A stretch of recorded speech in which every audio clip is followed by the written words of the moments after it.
to the database server. Okay, there are two ways you can connect. By the way, each of you will be given two accounts. One account is a classified user account that everyone will share, and this account will have read-only access to one particular database on the server. The database will be used for your homework 3. Today I will show you how to use this account to access that particular database on our database server. Okay? Later on, you will be given another account and another database by the TAs. That account and that database will be used for the development of your product. That particular account and that database, you will be able to have full access to that particular account, meaning read and write in order to create tables and create instances and so on and so forth. Okay? So it's two separate accounts, two different databases each of you will be given access to. Okay, is that clear? So far so good? So today we'll be talking about that first account and that first database. The classified database you have only read-only access to. Okay? There are two ways, regardless of which account you are going to use, there are two ways you can access the database server. The database server is set up on this box.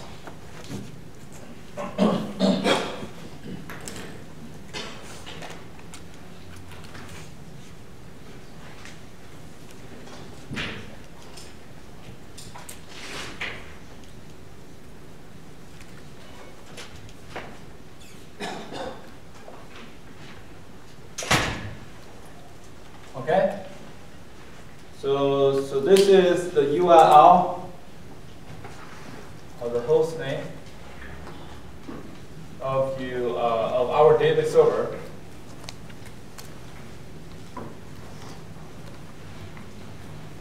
Okay, this is the host name of our database server, and it uses the default port of MySQL. The default port is 3306.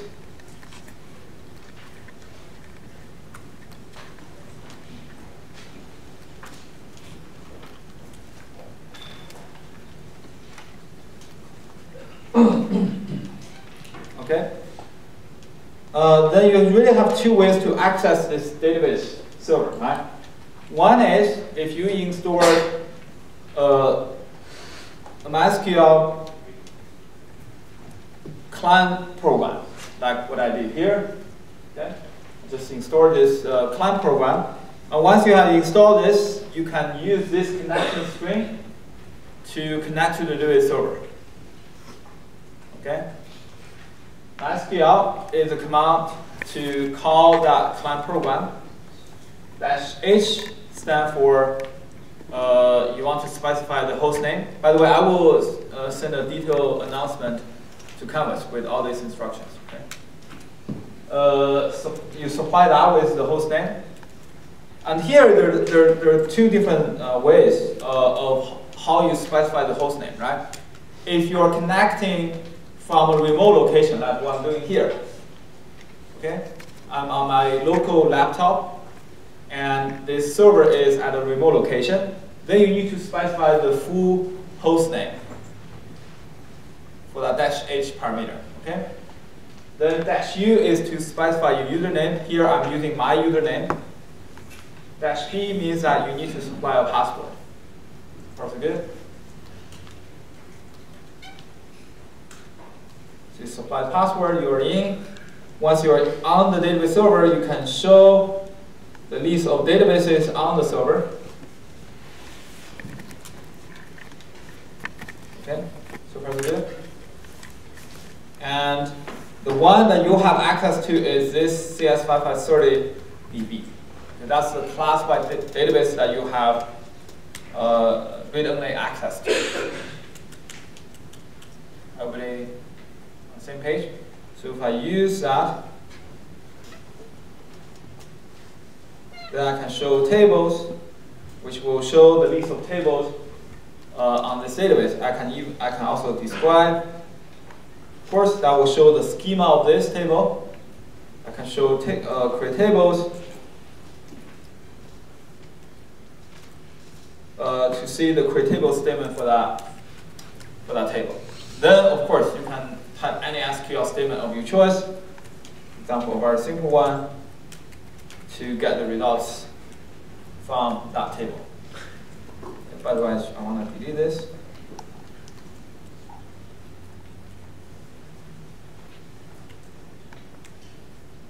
Okay, so those are the basics.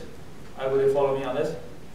Now I'm going to quit this and show you how to connect this using your own account. I believe the classified account is 5530 user. That's your username. Password, I believe, is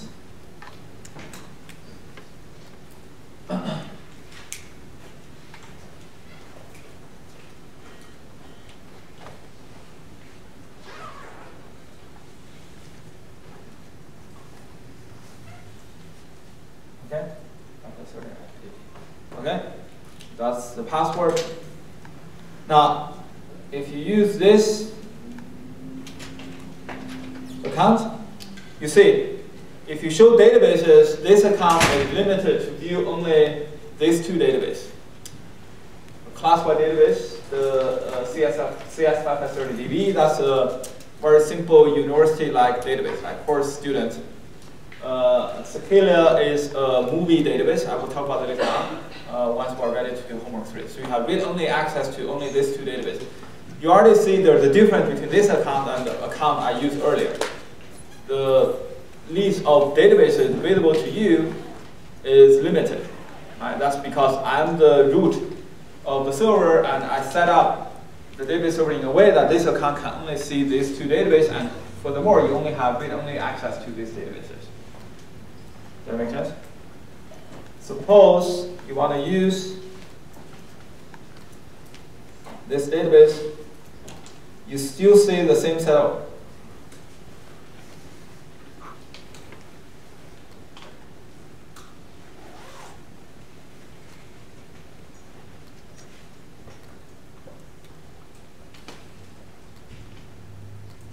Still see the same set of tables, but now if you, for example, if you do selection, that's okay. But if you try to delete or insert into this, for example, you want to insert this into this table,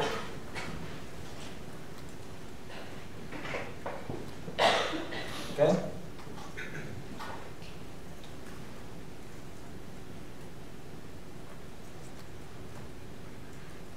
So suppose you want to do this. It will be rejected because this account has read-only access. Does that make sense? If you try to delete, it will fail as well. Okay. Any questions so far? Now, another way, so this is connecting to the database remotely.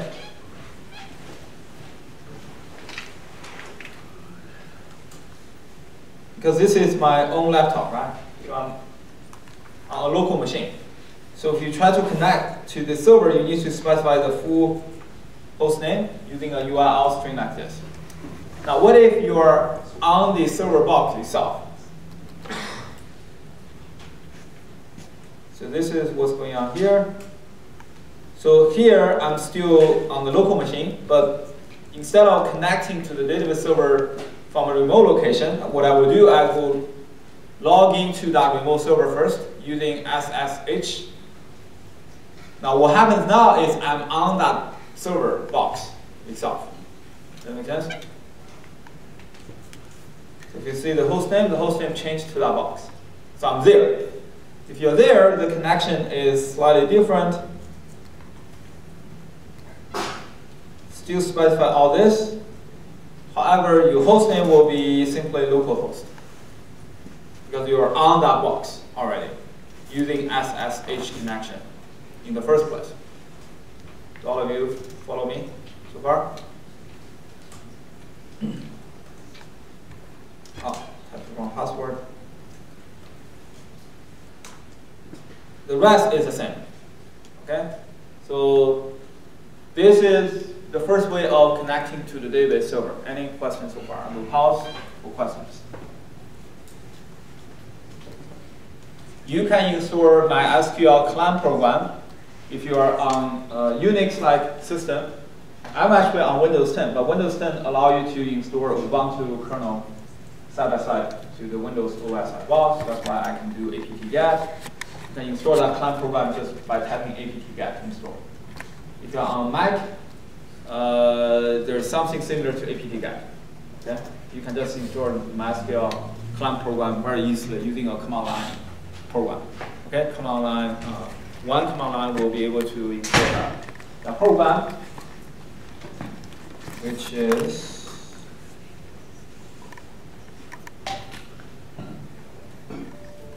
this. Okay, apt install. Now, what if you don't know how to do this? By the way, I think all of you should know how to do this as a computer science student. But if you don't, in case you don't, and you prefer to use a GUI client program, there's an option for that as well. You go to MySQL website, or you just, the best way actually is just Google it. MySQL Workbench.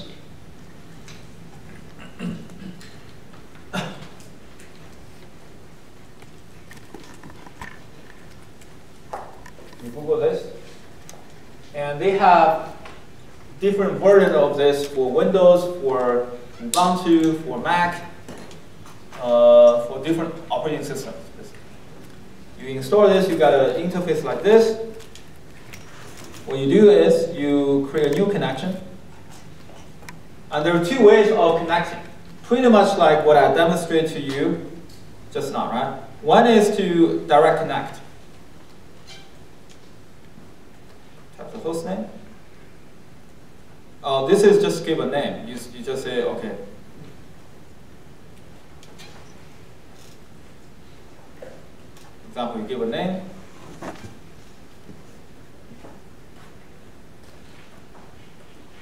Don't change the port number. A username is whatever username you want to use. Okay, let me use my username again. Or you want to use that username, okay. The classified username, that's fine. Store your password.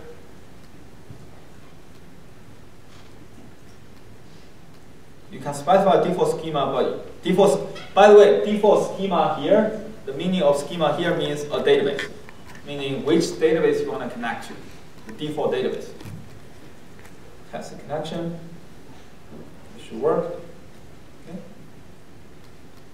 So that creates this direct connection to this. You click on it, you get into this interface. Down below you have databases, two databases for you to use. You click this one, shows the tables. And here you can type your SQL statement. Execute that, this gets you the results. Okay? If you prefer using a GUI interface, complicated like this, yes, go ahead. Okay? Any question on this? Now, another way to connect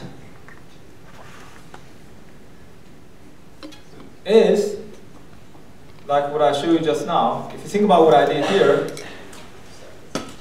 I SSH to the server first, then connect locally. Does that make sense? That's what I did. This might be needed if you are not on campus network. If you're not on campus network, if, for example, you're at your home, University of Utah has a firewall setting that prevents you from connecting to any database server directly. You follow that? For security reasons. Do all of you follow what I'm saying? Okay? In order to bypass the firewall, there are two choices. So the basic idea is you have a database server. This is a machine, Georgia, right? And there's a database server running on that machine. But this machine itself is a Linux server in the first place. And it sits on campus network. And campus network is protected by firewall. Meaning that there's a boundary.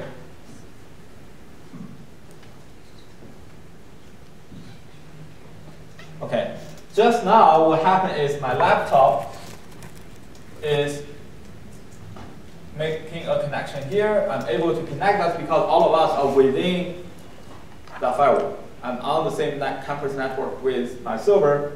That's why I can do direct connect. First option is direct connect. The second option is I make a SSH connection to the Linux server first. So the direct connection doesn't connect to the server, it doesn't connect to the server box, it connects to the database server directly.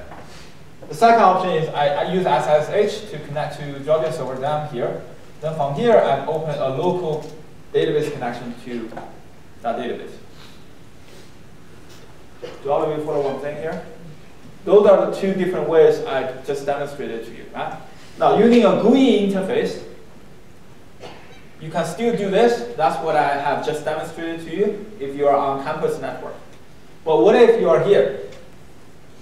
You are home, and you try to make a direct connection so you're no longer here. You are outside the campus network, meaning that you are outside the firewall. If you try to make a direct connection to the database server,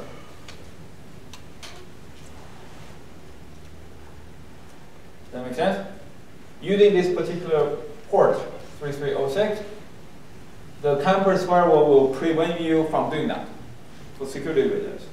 The only port campus network is exposed to outside typically is only this few ports. Okay? These are for HTTP protocols. You know that?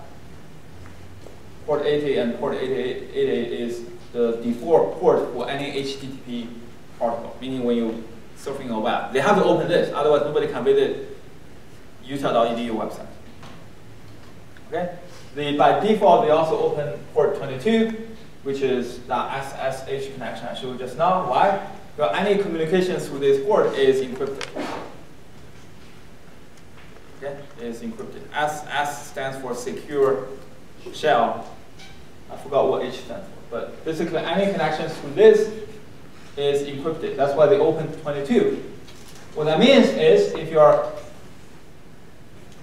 outside university network, you're outside the firewall, what you should do, you cannot make direct connection. Do you follow me? What you have to do is one of the two. One is make a SSH connection using port 22 to this server. Then you are here, then you can make a direct connection locally here and send stuff back through port 22. Okay? I demonstrated to you how to do that using the command line, right? Already. Now I'm going to demonstrate to you how to do that using MySQL clam program, like Workbench. So all of you follow what I'm saying? Okay. Now let's do the SSH connection. You choose this. And you can use any SSH account of your choice. I'm going to use my CSID, connect to a CS server, then from that CS server I connect to this database server. Okay? For you guys, if you have a CSID, fantastic. If you don't, use your CADA account. CADA account allows you to make SSH connection to one of the CADA servers, but then you are already within campus network, then you can make a direct connection to that database server. All of you follow this? And later on, I will be giving you, each of the team, an account on that Georgia server as well, a Linux account, server account. So yet another option is to use that Georgia account to make an SSH connection to that Georgia server, then make a direct connection to the database server. So you have a lot of choices. Now I'm going to use my CS account, connect to a CS server. So this is my CS account username. So here I'm going to name this like that. And this is your SSH account password, not your database account password.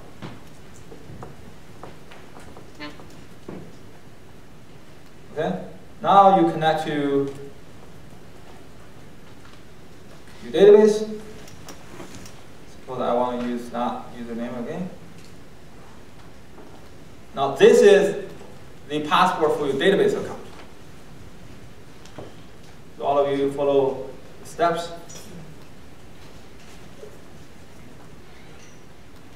Okay, now let's test connection. Okay, I have to change, make a mistake in the password here.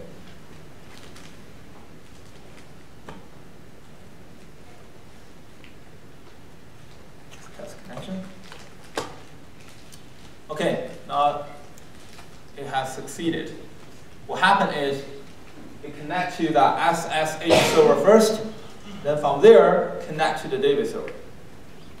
Using this approach, you can bypass the campus firewall. All of you follow this?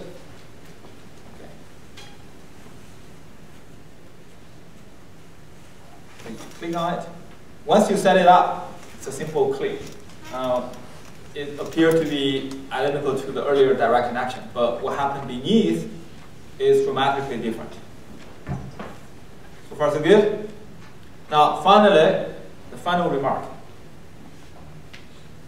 You may wonder, okay, I don't want to worry about SSH, because if you use this approach, Fine. Using MySQL Workbench, just set up some parameter once for all, then you're done, right?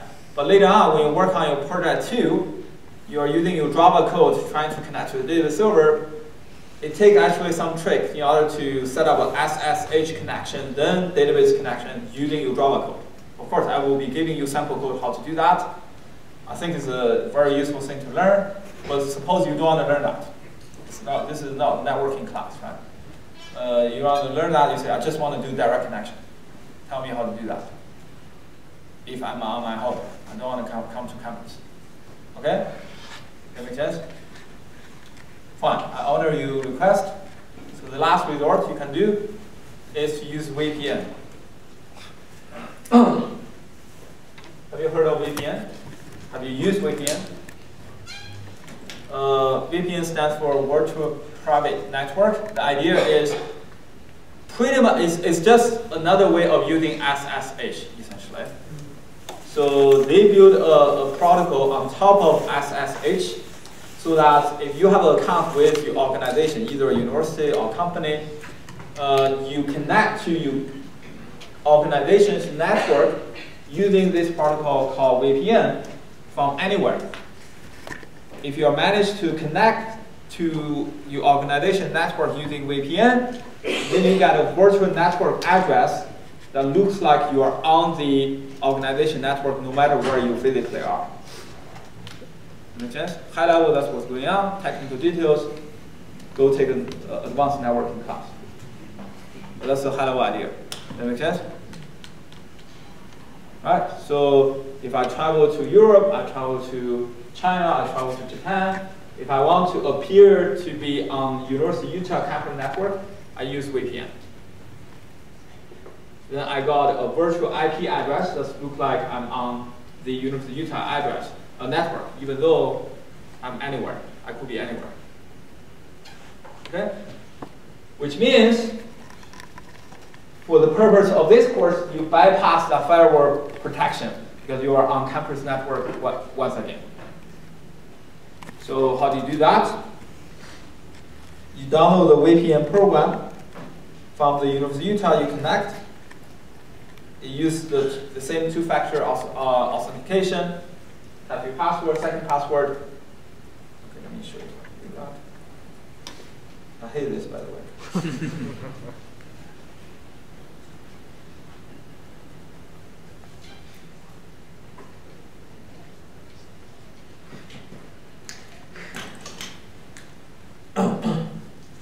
Okay, let me generate a password. You connect.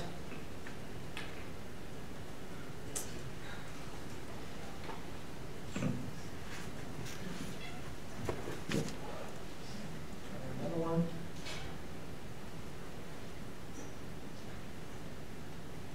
Okay, you accept. So we'll try to connect. It's connected.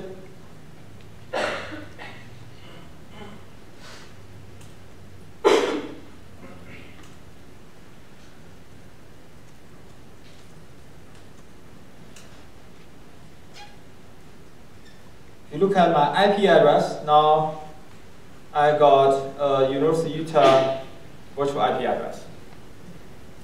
Okay? Now, no matter where you are, you can come back and do this direct connection. Of course, here, virtually it makes no difference because I'm already on campus network. So using VPN, just add another layer on top of it. It's not necessary, but imagine if I'm on my home on a stupid Comcast network, then you can do this, okay, to bypass the university firewall. Okay? Nobody works for Comcast, right? Okay, enough details on this, right? I will post an announcement with these details in case you missed what I have said, so that you can start practicing your SQL statements using the SQL server we have. Any questions so far before I start today's lecture? Questions? Concerns? No? Okay, good.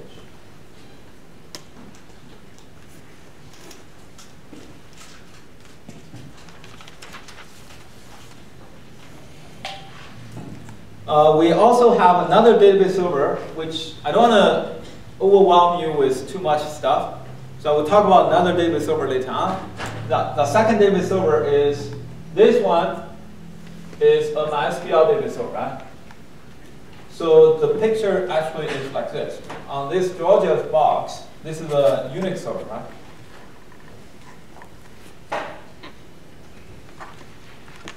There is a MySQL database server.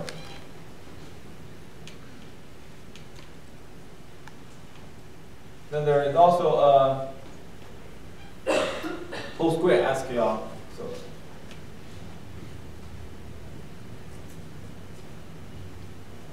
These are two different database servers, two completely different things.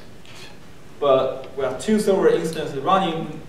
Most of our homework and project will be done with respect to this.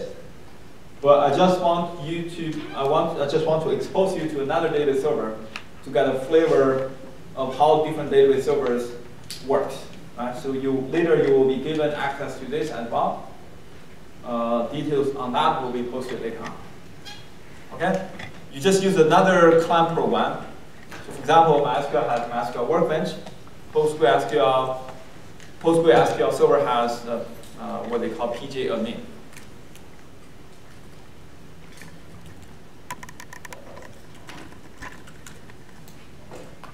Like that. So it gives you an interface like this, which is, as you can tell, very similar to MySQL Workbench. Of course, that's the back end, the front end. No, sorry, that's the GUI interface. On the Georgia box, okay, I lost the connection because I used my VPN.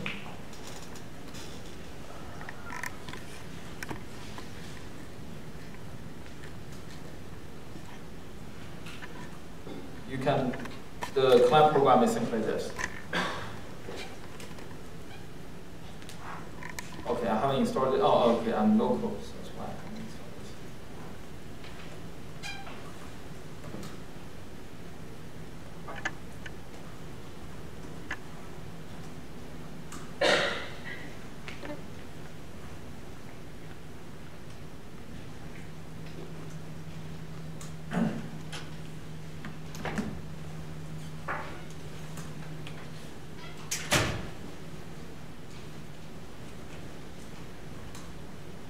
Okay, I forgot what my password is, but you will be given access to this database server later on as well, using a read-only access account. That's one of them. Just a quick question. If you're doing it through the command line, do you actually need to specify the port for the SSH? No. The default is 22, and rarely people change that port.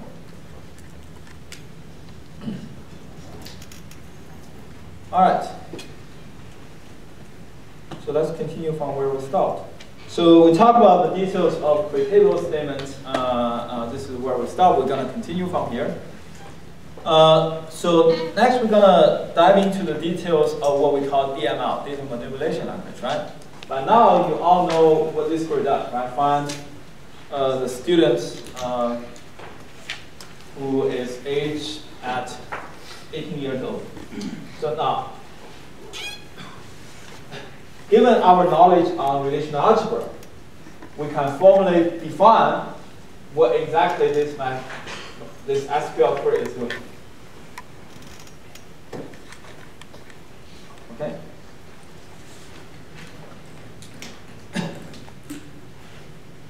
So in this case, what I really what I'm doing is this.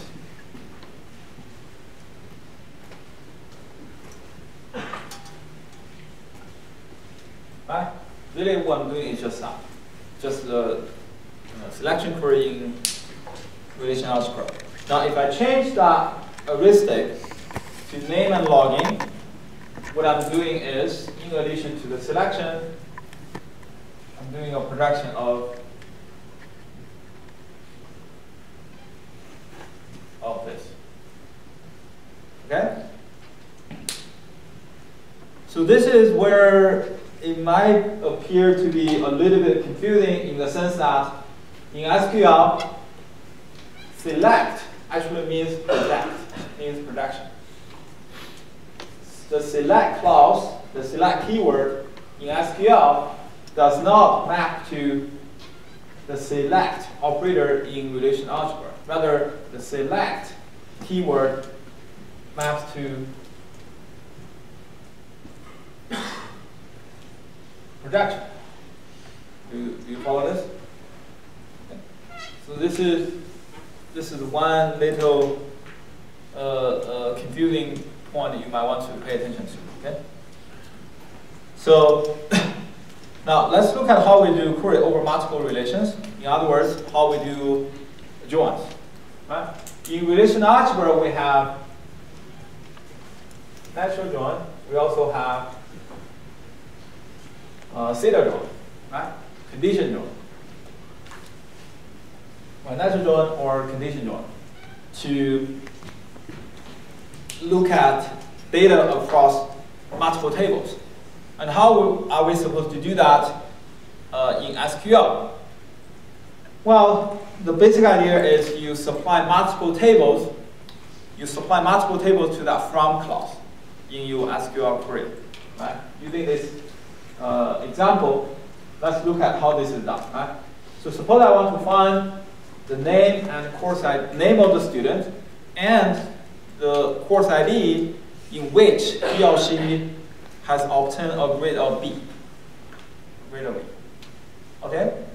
So the way I construct this query. So first of all, let's look at how we do this in relational algebra. How we do this in relational algebra. Okay? Now we have the student table, we have the enrolled table. In order to find all those students who have obtained a grade of B in a given course, you do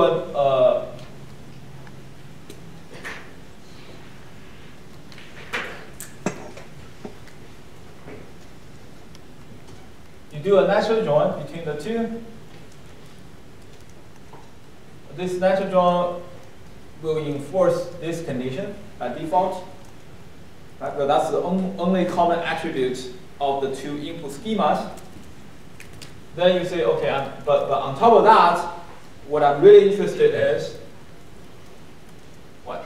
Those ones with grade equal to B, right? And at the end of the day, I care about student name and course ID. That make sense? I can optimize this query. I can optimize this by doing a projection here. I only care about student ID. Actually, there's nothing you can optimize here. You need all three attributes, so you can't do projection here.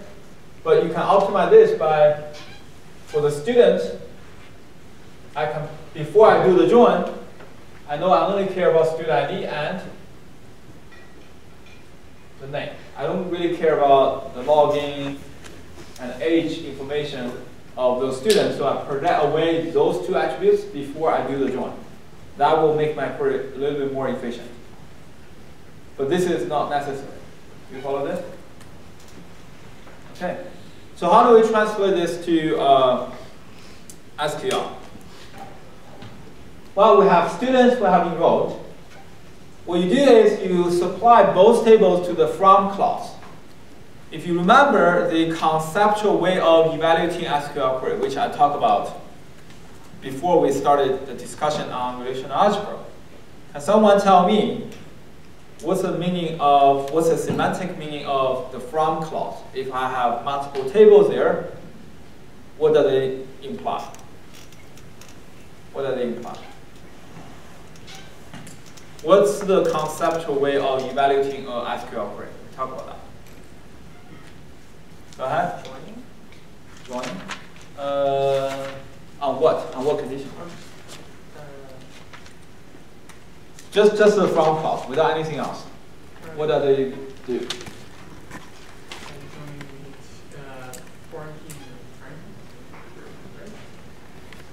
Just the from clause. It implies you're doing the cross product of the two. Right? That's what we said. Think about the conceptual way of evaluating SQL query. No? at the end of the relational model,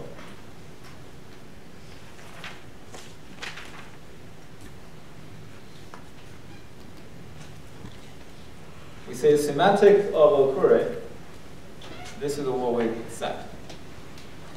So if we were to do a midterm test today, most of you would have not so good answer when I ask you how are you doing after the test.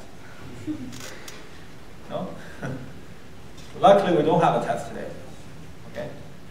So you still have time to make up for that. So for the from clause, we will do the cross product of the two. Okay?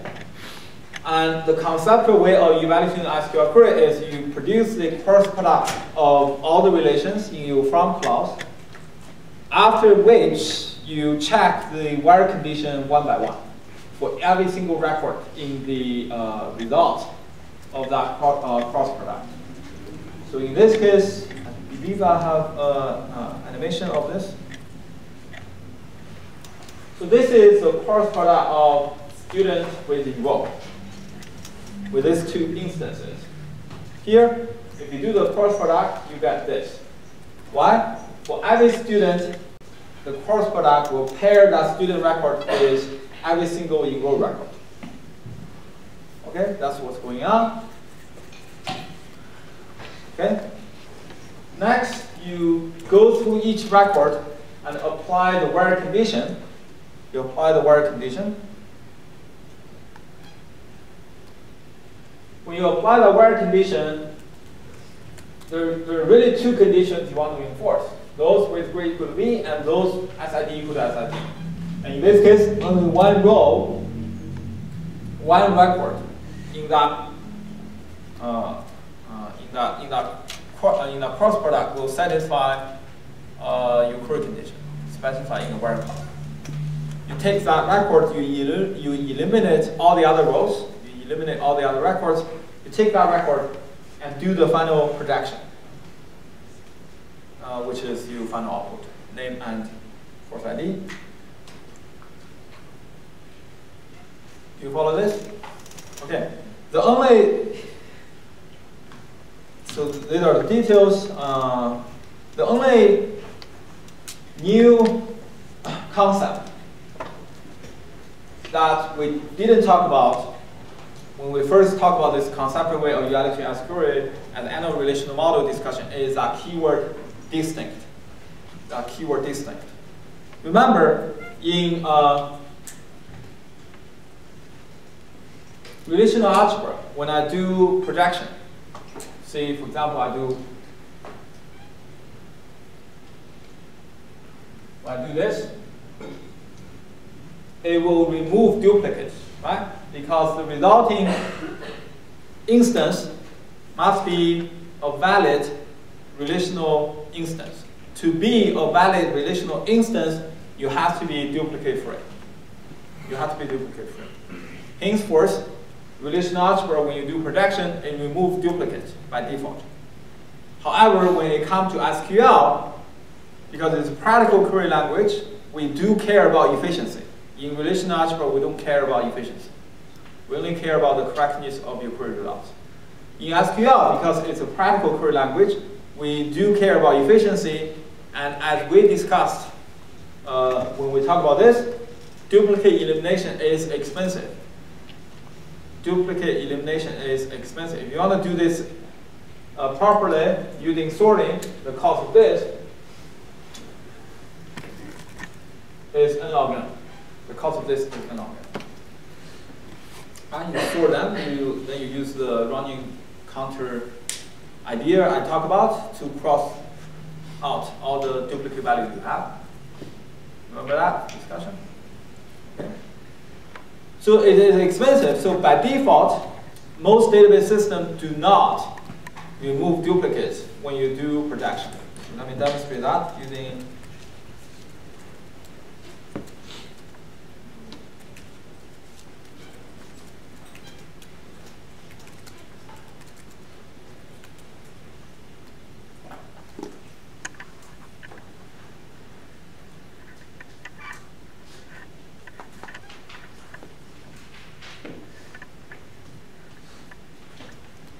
if I describe the student table, so I have SID, name, sex, age, year, right? So obviously the age column may have duplicates. Let me show you that. Okay. We can't see that. Can't see what you're doing. Oh, okay, I see.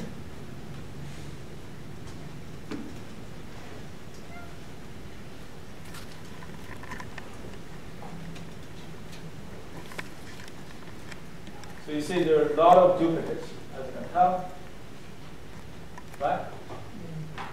So the way you remove that, you see, is you say you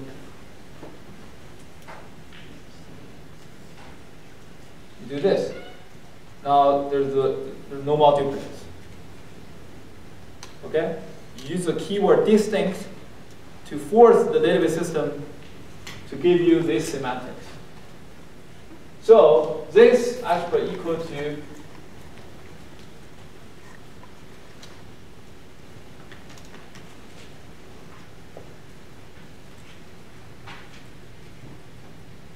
okay. This does not equal to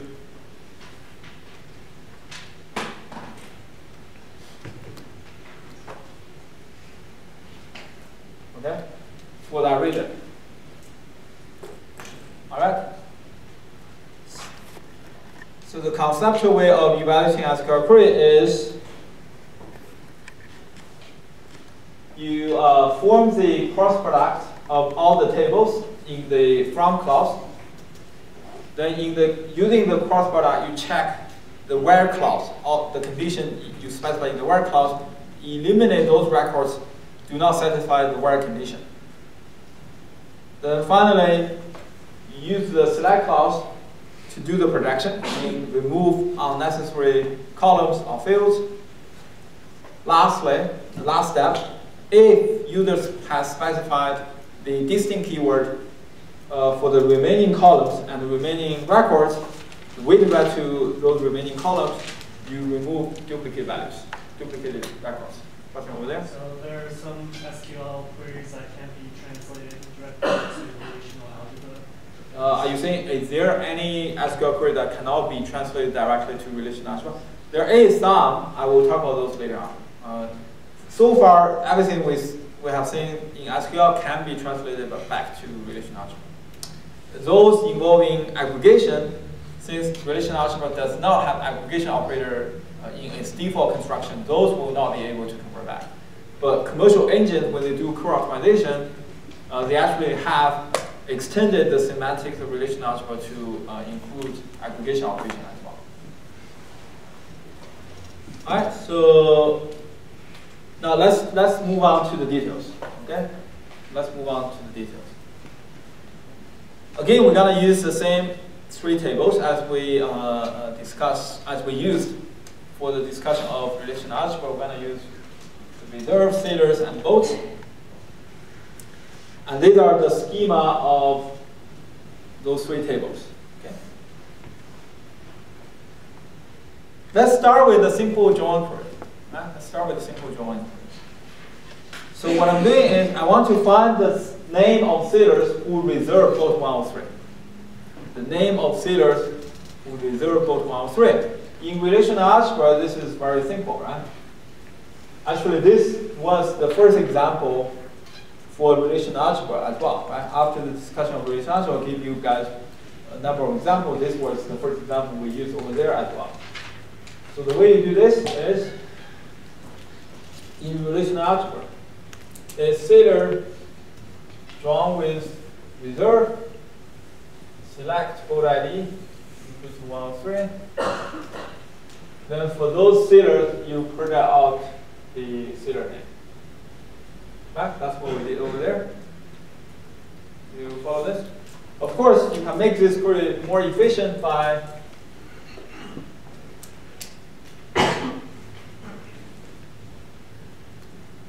and here you project out.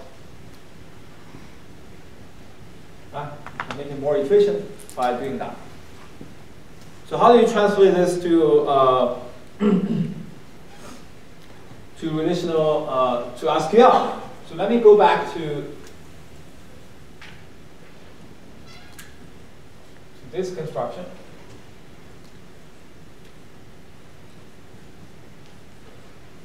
Okay, now think about this. Natural join, as I said, natural join in relational algebra equal to what? Equal to the cross product of the two with the selection condition of that. Right? Because you're enforcing equality condition on the common attributes. Does that make sense? Of course, at the end of the day, you may want to project out everything plus one copy of SID. That's what natural join equals to. Now, with this being said, it should be fairly straightforward for you to translate this whole thing using this to SQL. Right? These two, Sailor and Reserve, go through a cross product, meaning that these two tables should be in your from clause. And your query condition, the where clause, should involve this as well as this. That's your where clause. Finally, that's your protection in the select clause. See the translation of this to SQL? So the from clause, this condition from natural join plus this condition from the selection itself form your where condition. The final projection becomes your select clause. That's how you translate this from relational algebra back to SQL. Of course, when you become proficient in SQL, you don't have to go through this translation process. You can just go directly start writing your SQL queries without writing the relational algebra queries to begin with. Okay? Now, let's talk about this what so-called range variables. So note that here, in order to specify that condition SID equals SID, I need to qualify the attribute with the name of the instance where the attribute comes from in order to distinguish the two SID attributes. I do not have to do that for BID. The reason is in the Sailor's table, I have no BID. So from this context, BID is clearly defined. It must be from the reserve table because the Sailor table has no BID attribute to begin with. The same is not true for the SID attribute. Both tables have a copy of SID attribute. Henceforth, you need to use relational name, the table name, as a qualifier to identify which table the SID attribute you're using is coming from. Does that make sense? Okay? So as a result of that, writing this query can be cumbersome, especially if you have a really long relational name. You may wonder why you have long relational name. Look at your own code and your friend's code. When I was an undergrad, my friend had once shown me his code with a variable, not database queries, right? Like Java code and C code, with a variable name that's as long as almost 40-some characters for the variable name. And he told me, oh, I have to do this in order to make this variable, the meaning of this variable clearly defined. Right? Like a student from the University of Utah. That's the variable name. Seriously, some people do that, right? So imagine if you run into a database like that, you don't want to carry this over all the time, right? You don't want to carry over this all the time in your query, right? So one way to simplify your query writing is to use this so-called range variables. The idea is you can rewrite this query using two range variables S and R. They are serving essentially as alias to your table. Then in the in this block of SQL, you can use S and R to represent sealers and reserve respectively.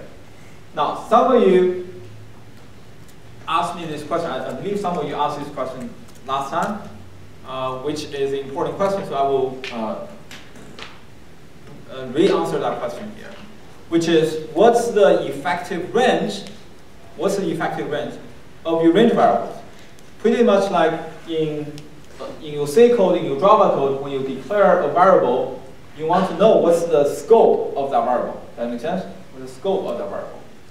In SQL, the scope or the effective range of your alias is the entire SQL block where it was declared.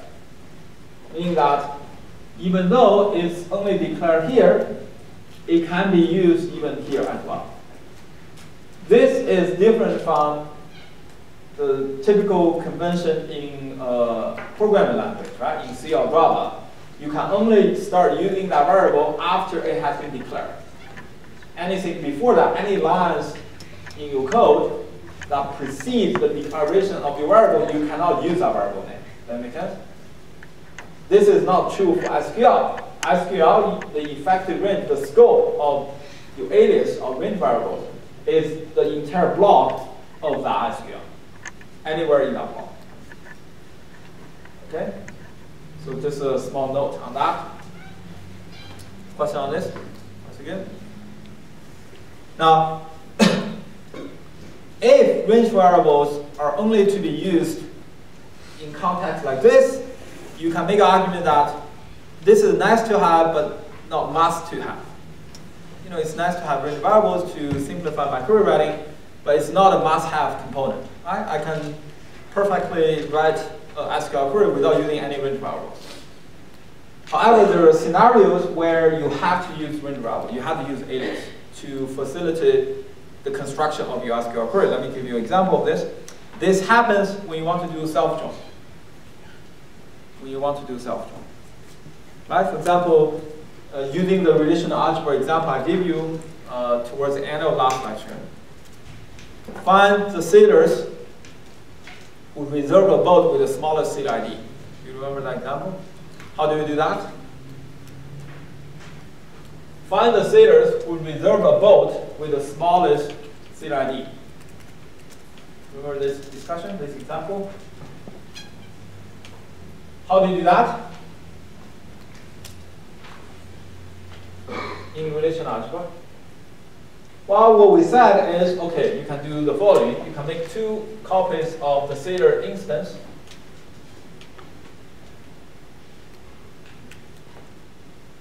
To call it of the reserve. I don't care about the sailor type.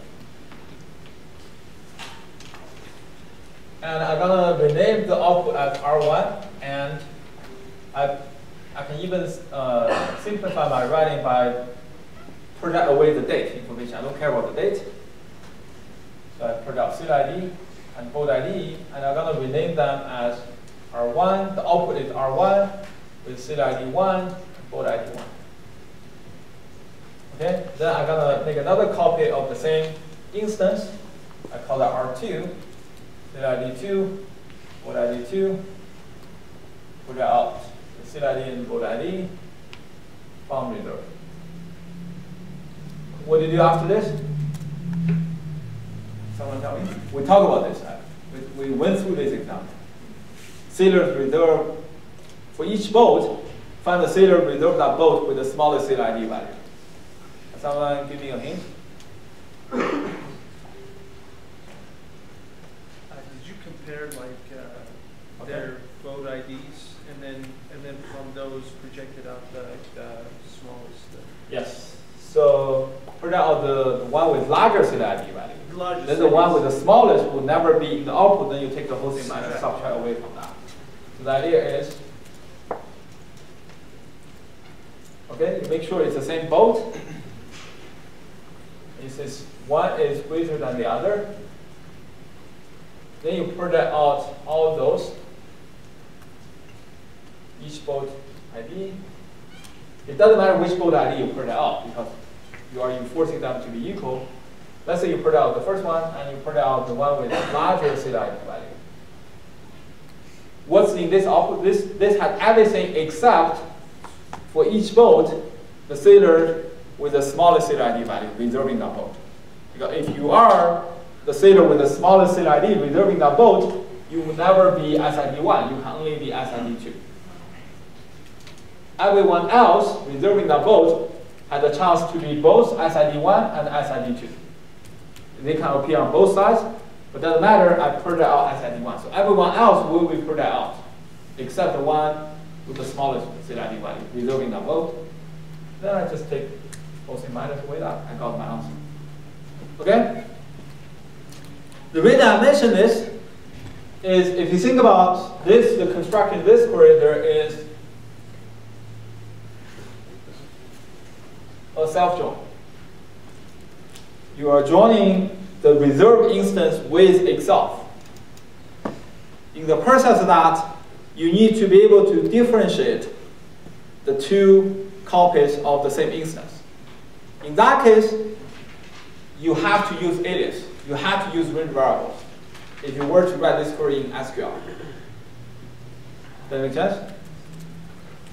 Imagine if I don't rename them as SID1 and DID1 and DID2, I just rename them as R1 and R2.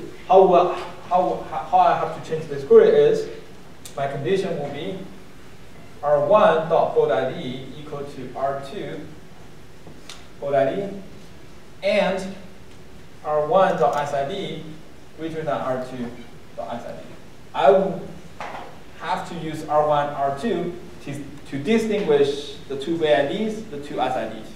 Then in my projection, I need to use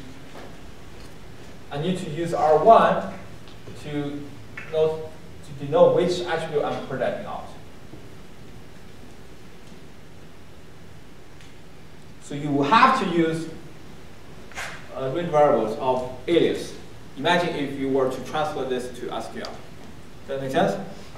So at this point, it's no longer a choice. It's that you have to. Okay. So to give you another example of something in the same spirit, consider this example. Suppose you want to organize some sort of a pair competition in your sailors club. So meaning every two sailors will form a team, and this pair of sailors will compete against another pair of sailors. And you want to, as the owner of the club, you want to look at all possible combinations of different sailors with only one requirement. For every team, there must be a senior sailor and a junior sailor defined by their age. You cannot have two sailors of same age put into the same team. That's the only requirement I have. Do all of you follow this example? And I want to know what are the possible teams I can have. How do you do this? That's a self-join between sailors with the condition age greater than age. And in order to differentiate the two age values, you will have to use alias here. You know, one at x, the other at y. Then you can say x.h greater than y.h. It doesn't make sense for you to say sailor.h greater than sailor.h. If you are not using alias, that's the only choice you have, but it doesn't make any sense. You only introduce ambiguity to your query. Do all of you follow this example? Okay. All right. Now, let's move on to some more examples. By the way, the way we introduce you to SQL is just go through one example after another example to cover all possible different cases, okay? So that you kind of get exposed to different features of SQL in an incremental fashion. Okay, that's the way we're going to do this. That being said, of course, obviously, we're going to start with the easy ones and go with the more difficult ones. And so far, the easy ones, really easy ones. Okay? Now, find the sailors who reserve at least one boat. You may wonder, how do I capture this at least one semantics in SQL? Well, at least one simply means that there is an instance showing who has done what. So it's actually not that difficult, right? Sailor who reserve at least one boat, all that means is you're trying to find those sailor IDs that have appeared in the reserved table. Because if a sailor ID value has appeared in the reserved table, no matter how many times that sailor ID value has appeared in that table, it indicates that sailor has reserved at least one boat. Does that make sense? So all you need to do in this case is to, in fact, if your goal is to find the sailor ID, you don't have to do this. What I want to do is sailor name, so I want to change this to sailor name.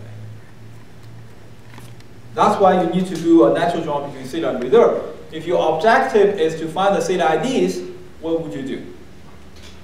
Find the sailor IDs who reserve at least one boat. How would you do that query? And the one I just did is fine, but it's overkill. Right? Go ahead. Just get all the sailor IDs from reserves and get the sailor Yep. With a little bit of change to what you said, because you don't want to have duplicate in your output. Yeah, get the distinct. Yes. Fantastic. What you do is you simply select this thing.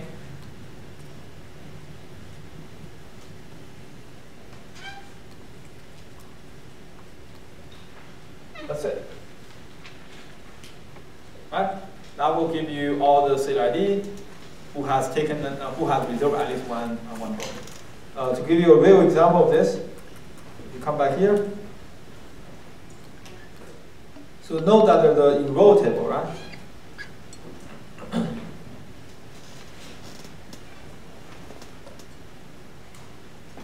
So this shows you which student take which course, got what grade, right? Very similar query. Show me all the student ID who has taken at least one course. You follow this query? How would you do that?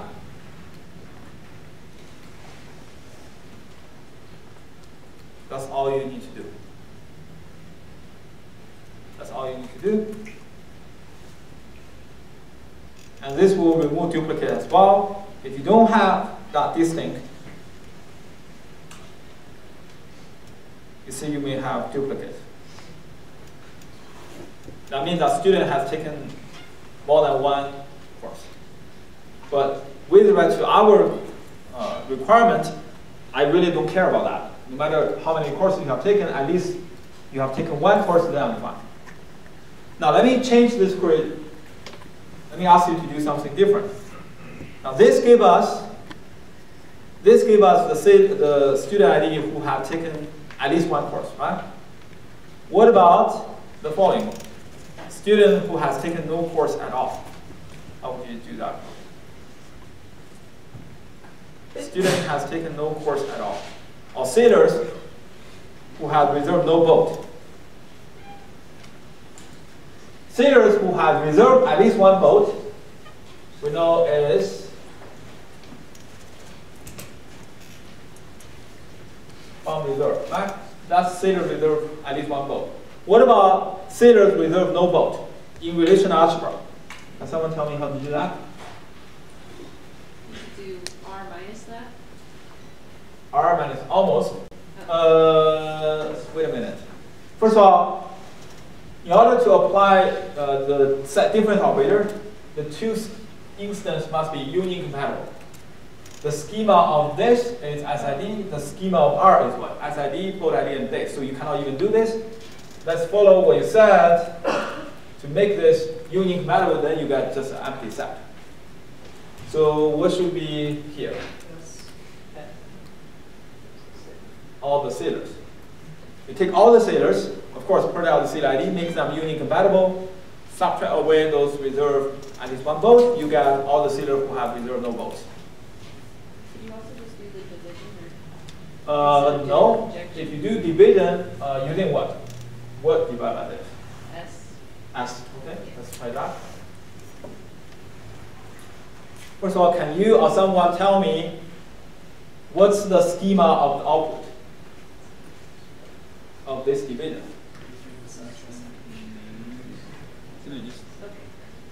Isn't it just name and age and no sailor ID? Name and age. Sailor has, what's the schema of sailors, by the way? Sailor ID, name, age, there's a rating. Oh, wow. So the output schema of this is name, age, and rating, right? Does that make sense? That's the schema of the output. What's the instance of the output? What's the semantic meaning of this division query? Go ahead. Would it be everybody, only sailors who would have reserved every? No. So this is a list of sailor IDs who has reserved at least one boat. If you're using sailors divided by this, what you're asking is a really funny semantic. What you're saying is, I want to find a name, an age, and rating value that is attached to all these sailor IDs.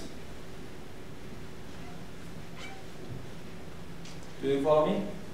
So suppose I only have 2 sailor IDs reserved at least one boat, not all boats, reserve at least one. Let's sailor ID 1 and 2.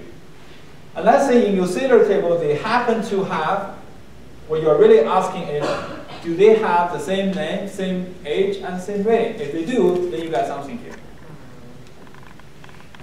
So it's a really funny semantic, but it's not like something totally doesn't make any sense. Because in practice, it's possible that those sailors happen to have the same name, age, and rating. If that's the case, that will be the output of this division. You follow this discussion? I see a lot of puzzle face, which means you haven't done your homework.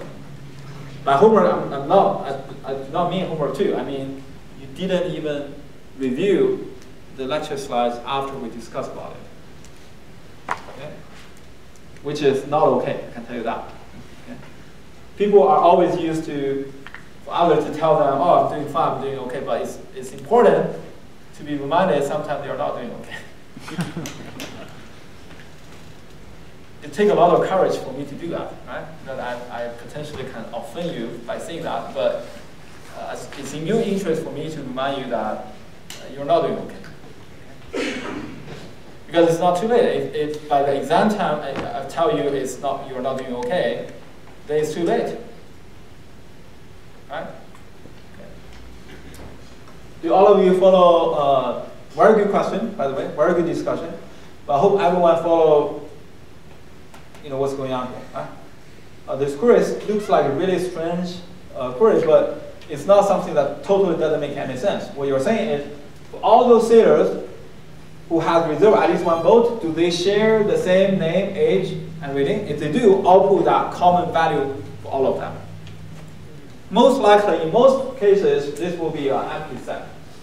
Because I don't expect those sailors in a big sailor club, for those sailors who reserve some boat will happen to have the same name and age and rating value. The chance of that is fairly low, right?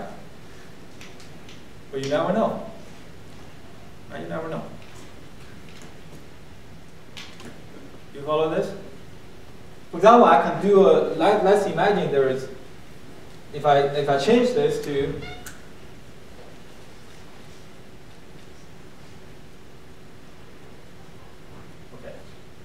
let me make an artificial example. Huh? I put out a sailor ID and the party they affiliate with. And someone tell me what this query does. Imagine I have a column party, indicate whether it's Democrat or Republican. What does it do? What's the output of this query, by the way? What's the schema of this output? It's just party, right? And what does this query do? This query now makes a lot of sense, actually. Isn't it just like everyone who's reserved a boat, if they're in the same party? Yes. I'm asking if everyone who have ever reserved a boat are from the same party. Right? You may find out maybe they're all Republican, because there's this misconception Republicans are all for rich people, right? So it must be the Republican who reserve all the boats. By the way, I'm not for Republican or for Democrat, I'm just using this as an example, right, to illustrate what's going on. Does that make sense? You may be surprised you find all the Democrats here. Does that make sense? But the point of this query is to find out if everybody who have reserved at least one boat or some boat are from the same party or not. If they are, show me which party it is. Now this query makes a lot of sense.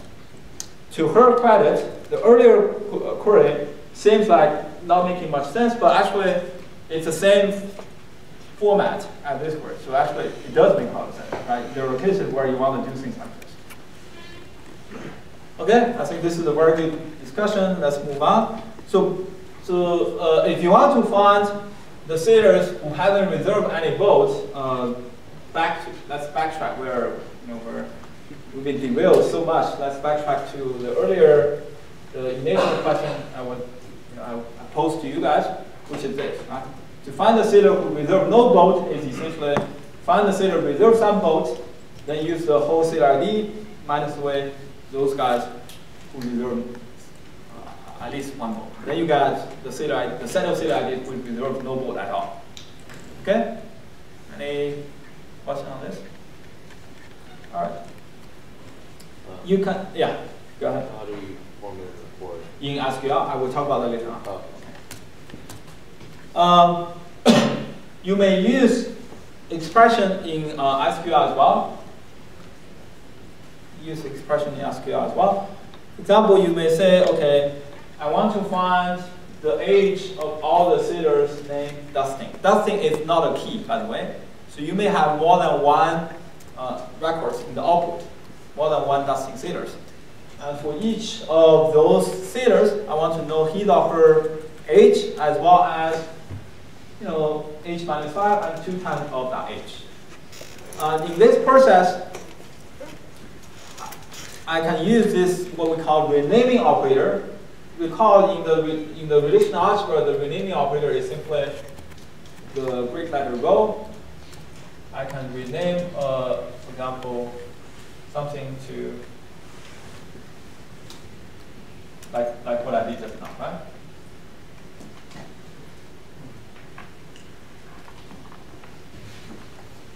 Okay? Does it make sense? In relational algebra, the renaming operator is rho. What's the renaming operator in SQL? Well, the renaming operator in SQL is simply the keyword as. You can use this to rename an attribute. You can also rename it. You can use this to rename a relation instance, a relational instance. Okay. For example, you can say, let me show you an example.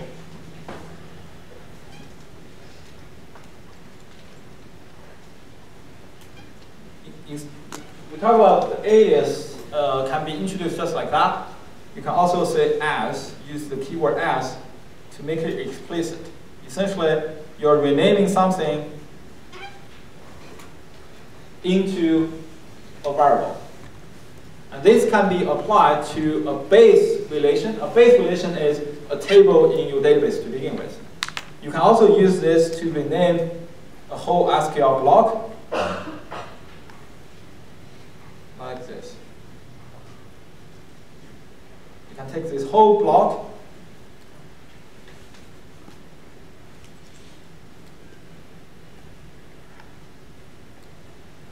okay? And then, now this T becomes just another SQL query, right? Another relational instance. So what happens now is, I don't know how I can get rid of that. What happens now, you can do select from this T. Okay?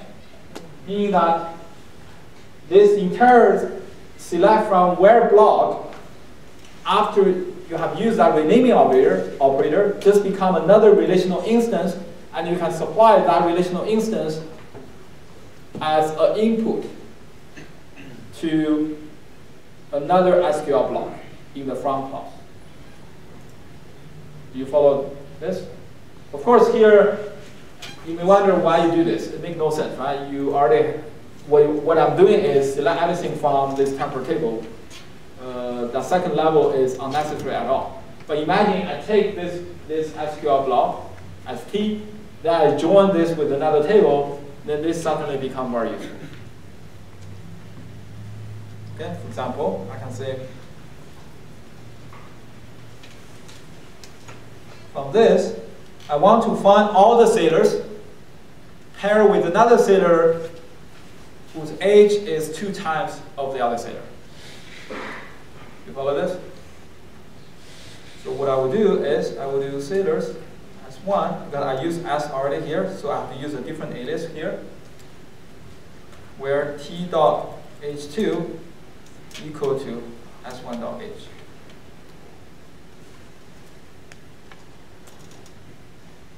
Do you see what I'm doing here?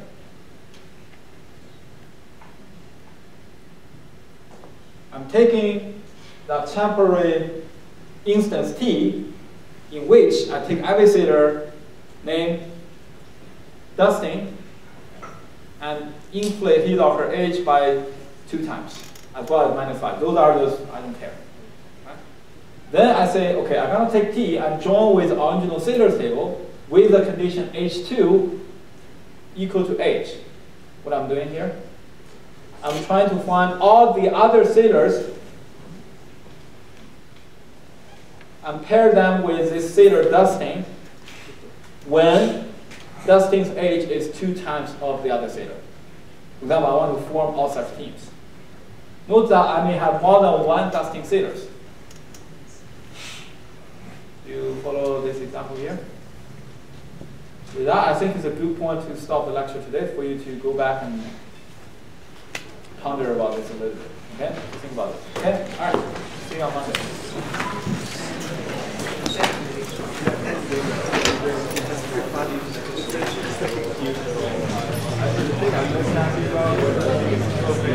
Hey.